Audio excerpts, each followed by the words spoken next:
Bonjour les viewers. Aujourd'hui on se retrouve pour une vidéo spéciale review du premier gros épisode de The Bad Batch, la nouvelle série animée de Lucasfilm, suite directe de The Clone Wars. Alors si ça vous plaît, n'hésitez pas à mettre un pouce bleu et à vous abonner. Dites-moi en commentaire ce que vous avez pensé de ce premier épisode. Pour cela, je vais d'abord faire une première partie sans spoil de l'épisode avec mon avis dessus sans trop creuser l'histoire. Ensuite, il y aura une deuxième partie avec un maximum de spoilers pour creuser un peu plus la critique. On commence tout de suite avec la première partie sans spoil donc.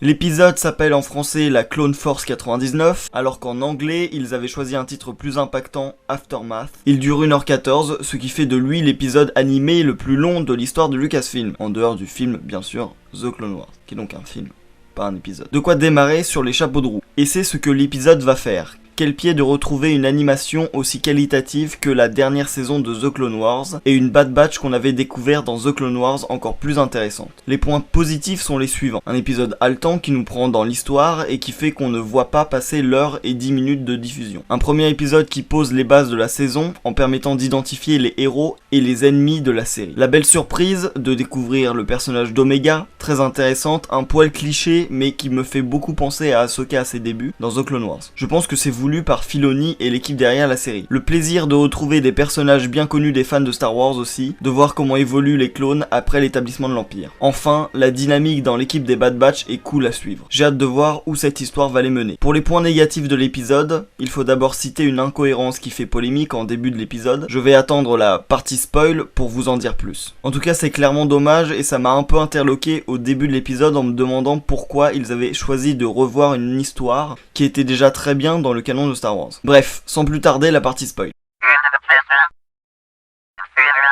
Celle-ci va être un peu plus brouillon, mais je vais aborder les points qui me viennent au fur et à mesure. C'était prévisible, Crosshair quitte la Bad Batch et devient le méchant de l'histoire. Mais je ne m'attendais pas à ce type de revirement en fait. Je pensais que Crosshair choisirait finalement l'Empire, mais en fait on voit qu'il est tout simplement contrôlé par sa puce inhibitrice. Un moyen laissé peut-être pour qu'il se retourne de nouveau contre l'Empire à l'avenir. Autre personnage important de l'histoire, Omega. Quel plaisir de découvrir un nouveau personnage. En plus elle est attachante. Elle se passionne pour la Bad Batch tout simplement parce qu'elle aussi est une clone génétiquement modifiée. Cela signifie-t-il qu'elle est une clone elle aussi de Jango Fett ? Ou bien d'une autre personne. En tout cas, elle semble avoir des talents particuliers. J'ai remarqué plusieurs fois dans l'épisode qu'elle ressentait la présence des gens et qu'elle distinguait des événements un tout petit peu avant qu'ils se produisent. Par exemple, elle est la première à remarquer que Crosshair arrive dans le hangar au moment où celui-ci part à la poursuite de la Bad Batch sur le départ de Kamino. Ma théorie est peut-être fumeuse, mais si Omega était un projet de clonage secret visant à faire un clone sensible à la force. Nous en saurons plus à l'avenir. D'autre part, il est temps de revenir sur l'incohérence du début de l'épisode. Dave Filoni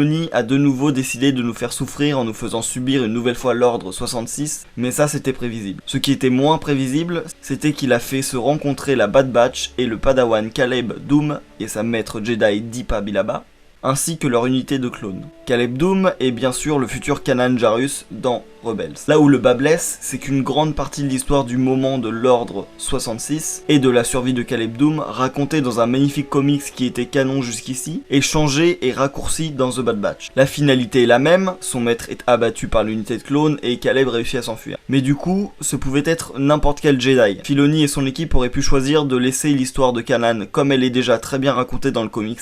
Et puis voilà, mettre un autre Jedi à la place. En tout cas, c'est pour moi un point négatif de l'épisode. Dites-moi votre avis en commentaire, ça m'intéresse de savoir. J'ai également été très satisfait de revoir Saw Gerrera et de voir que dès les premières heures de l'Empire, il est déjà sur le front de la rébellion à vouloir combattre le régime, chose qui caractérise bien le personnage. Je suis content de voir avec quelle logique les clones de la Bad Batch ne sont pas affectés par l'ordre 66 sauf Crosshair, et c'était cool de voir ça. C'est d'ailleurs ce qui pousse Tarkin à les surveiller, sachant qu'il veut se débarrasser des clones. Enfin, la Bad Batch qui a déserté l'Empire à la fin de l'épisode part à la rencontre d'une mystérieuse connaissance, et pour moi ça ne fait pas de doute, ce sera Rex qu'on verra dans le prochain épisode. Voilà, c'est tout pour cette review, j'espère qu'elle vous a plu, et dans ce cas, dites-moi si vous voulez que j'en fasse une pour le prochain épisode et les suivants. Que la force soit avec vous.